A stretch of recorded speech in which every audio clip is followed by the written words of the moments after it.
됐습니까? 근데 우리가 이제 거기까지 배울 필요는 없지만 왜 환경권에 대해서는 우리나라 대법원 판례가 그것을 가지고 막바로 그걸 주장을 하면서 소를 제기할 수는 없다라고 했느냐? 그 이유는 헌법상 환경권 조항은 규정 내용이 환경권의 내용과 한계는 법률로 정한다. 고 규정되어 있어요. 한계가 아니죠. 환경권의 내용과 그 행사는 법률로 정한다라고만 되어 있습니다. 그래서 환경권의 구체적인 보장 범위가 뭔지는 법에 의해서 일단 정해져야지 되는 것이지 헌법상의 규정 자체로는 아직 무슨 권리 차원으로 뭔가가 있다라고 딱 부러지게 얘기할 수는 없더라 라는 겁니다. 사건은 다음과 같습니다. 자, 어느 아파트가 있습니다.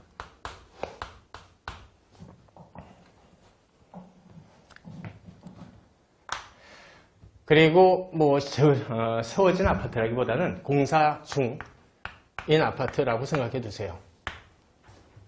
그리고 예컨대 B청은 이 아파트 시행사 A에게 이 아파트 공사해도 된다라고 하는 건축공사에 대한 건축 허가를 내어줬습니다. 됐죠?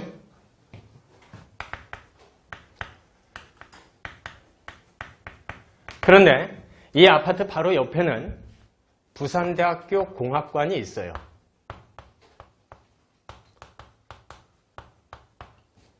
됐습니까? 부산대 공학관이 있는데 아파트 공사를 하다 보니까 집안이 흔들리겠지요. 그렇죠? 땅도 파내야 되고 토파기 공사도 해야 되고. 그런데 공학관이라고 하는 것이 과학기자재, 연구를 해야지요. 근데 기자재가 막 떨려버리면 정확한 연구 결과가 도출되지 않겠지요. 됐죠?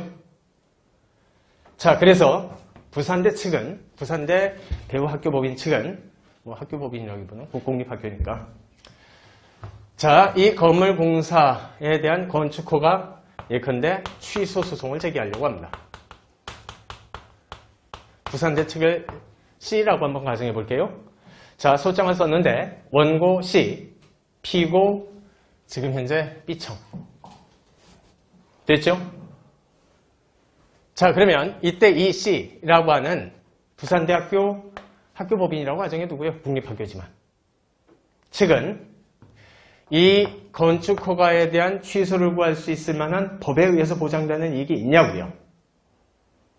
이것을 소장의 청구 원인란에 기재를 해야 돼요. 됐습니까? 자, 그래서 일단 이 처분을 취소해달라라고 소장을 써왔고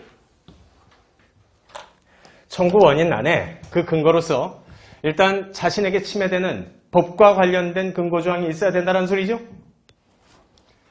그러면 여기에 대해서 헌법 상의 환경권을 제가 침해받았습니다 라고 기재를 해왔다라고 한번 가정해 보자고요. 됐죠? 여기에 대해서 대법원 판례는 환경권을 쓰시면 안 돼요 라는 거예요. 다른 기본권은 혹시 될 수 있어도. 왜냐? 헌법 규정 자체는 환경권의 내용과 그 행사는 법률로 정한다라고 해서 법에 의해서 구체적인 범위가 명확해지기까지는 환경권의 바운더리가 어디까지인지는 판단할 수 없다라는 겁니다. 아셨죠? 그래서 이걸 쓰시면 안 되죠, 소장에. 사실 이걸 쓸 게 아니라 민법 제217조에 소위 생활방해 내지 민법에서 보장하고 있는 부산대학교 배후 학교 주체의 소유권 침해. 소유권 침해란 소유권 행사를 방해하는 것도 침해입니다. 아셨죠? 내 것 가지고 잘 평화롭게 살고 싶은데 저 사람들이 뭐 어떻게 하니까 땅이 자꾸 흔들려요. 내 물건에 문제 생기지요. 그러면 소유권 침해가 문제되지요. 그래서 소장에 이걸 썼으면 상관이 없는데 왜 이걸 써오냐라는 소리예요.